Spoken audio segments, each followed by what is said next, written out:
Now, a lot of you may know that I actually have another channel. It's That Game Plays. It's a gaming channel because I like to play video games, and hopefully a lot of you do as well.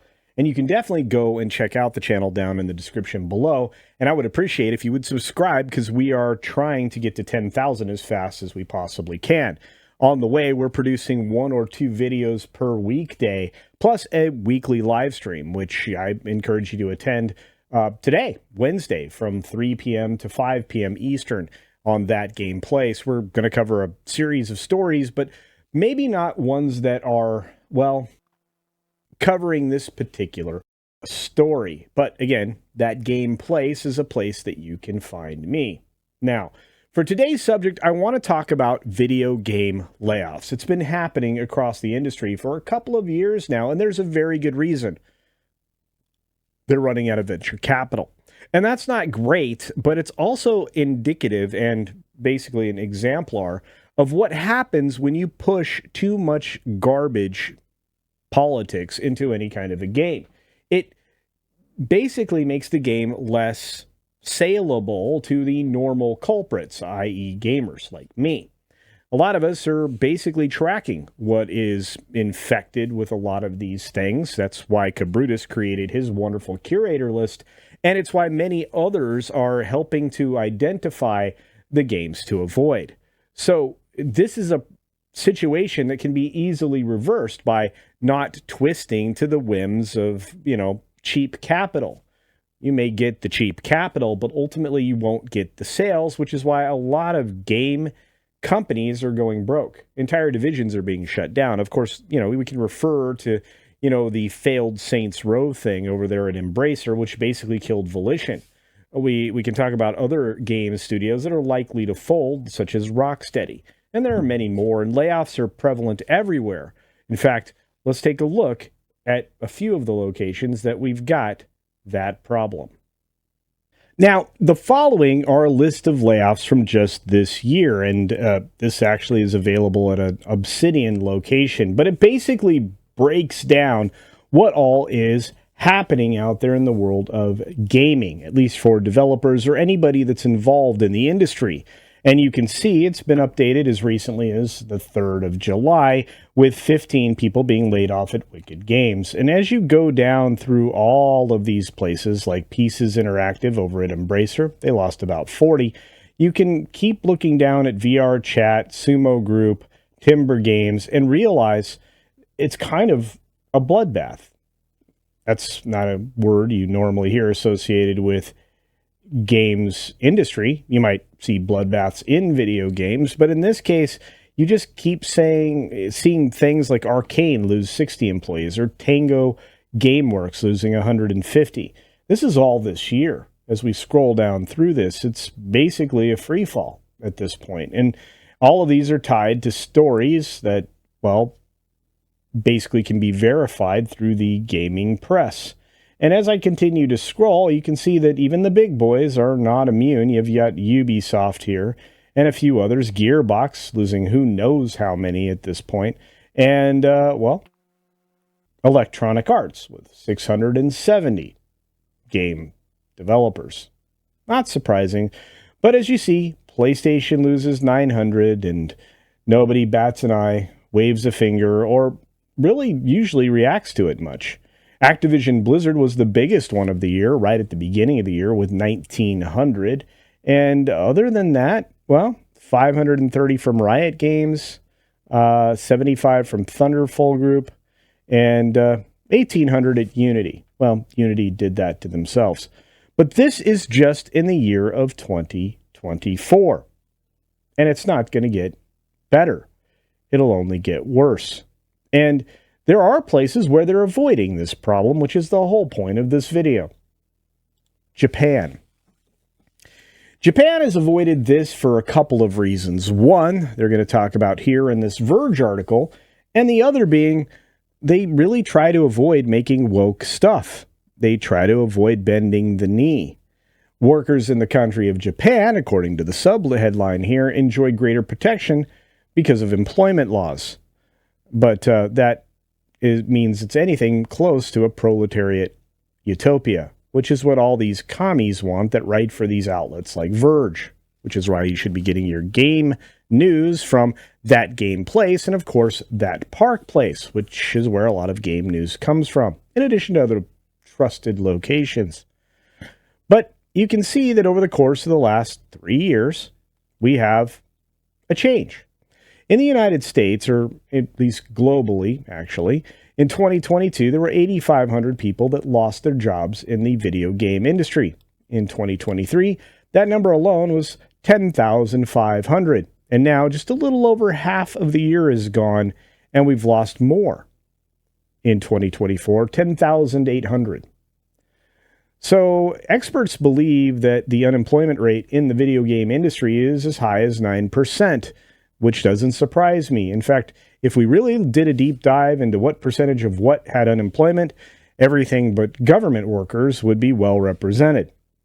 But yet in Japan, amid all of this firing, layoffs, whatever you want to call it, of all these developers, you have something different.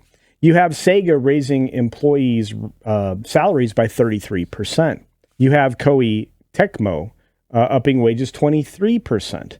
Employees at Persona maker Atlas saw their incomes jump by 15%, and Nintendo gave its employees a 10% raise. Most recently, Capcom, who's just decided that now they're going to bend the knee, increased graduate salaries by 27.7%. They describe it as an investment in the people who support the future of the company. But if you do woke things, Capcom, you're going to end up with, some business problems, which happens regularly in the industry, let's say. The recent words from Software were equally encouraging as Miyazaki back up these ostensible labor wins for Japan workers.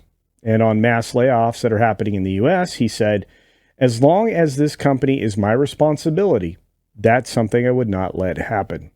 Of course, there are robust regulations in place for him to be able to say things like that. Japanese employment law is for certain what protects employees in terms of stability and contract continuity, says an expert from the University of Sheffield in Britain. I don't know about that, nor do I think it's pertinent. They just happen to stay away from problems that would disassemble their industry, which is weird because this is kind of where this article leads you to believe is it's a worker's paradise in Japan. But they don't make a lot of garbage games. And when they do, they get severely punished. But while the rules are fairly strict in Japan about the Japanese market, not so much in other locations. Case in point, Nintendo laid off 320 employees in Nintendo Europe, just a few months after Iwata and other executives took pay cuts in 2014. So when they have a struggle, they take it out on the other parts of their company that are not in Japan. And of course, as you remember very recently, Square Enix laid off an unspecified number of employees in the United States and their European offices. And I guess that's just the way it goes when you work for a company who is based in Japan. You're always going to lose your job first in any other country. Another saving grace for the studios that are based in Japan is their savvy business acumen. What do I mean by that? Well, towards the end of this Verge article, they point out that 17-bit was in pretty decent shape in Japan, and they would have not been in a good position after an acquisition deal that almost transpired with Embracer, the former conglomerate that in June of 2023 began a cost-saving exercise that resulted in some 4,332 workers losing their jobs. Multiple meetings were held and numbers were being pushed around, reveals Kuzdal, but in the end, negotiations for their acquisition stalled. And he says, "Thank goodness we didn't go through with it. They're just trashing stuff, throwing people out left and right. It's a disaster." Well, if he was a little more familiar with the American culture right now, that's because they went incredibly woke, especially with the studios I named before, like, Volition and others. Embracer needs to learn a lesson, but they won't until they run out of all that seed money. The actions of Embracer's C-suite and those other video game companies couldn't stand in sharper relief to the famous words of Nintendo's Iwata, who just over a decade ago said, "I sincerely doubt employees who fear that they may be laid off will be able to develop software titles that could impress people around the world." These are the words Miyazaki was referencing when he spoke about avoiding layoffs at From Software. Well, I commend them both for their positions on things, but I suggest that one of the ways to stay financially healthy would be to avoid the agenda items entirely. We'll see what happens. We got a couple of studios leaning into it. Capcom, watch out.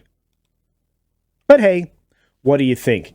Do you think that my assumption is correct?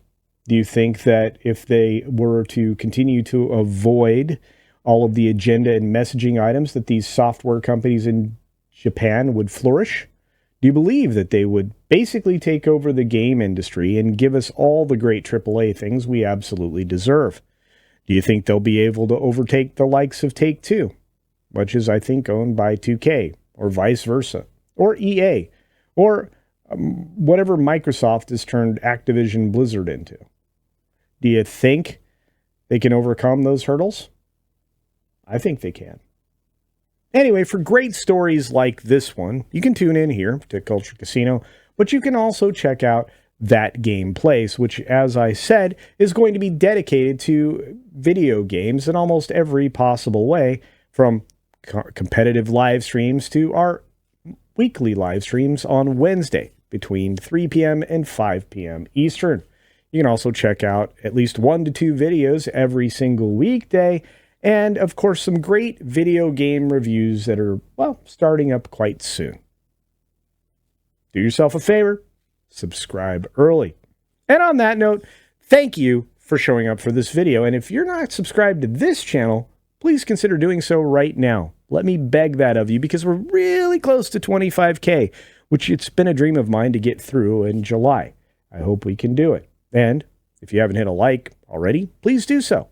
And with all that being said, as usual, be sure to take care of yourself, take care of others, and until next time, see ya.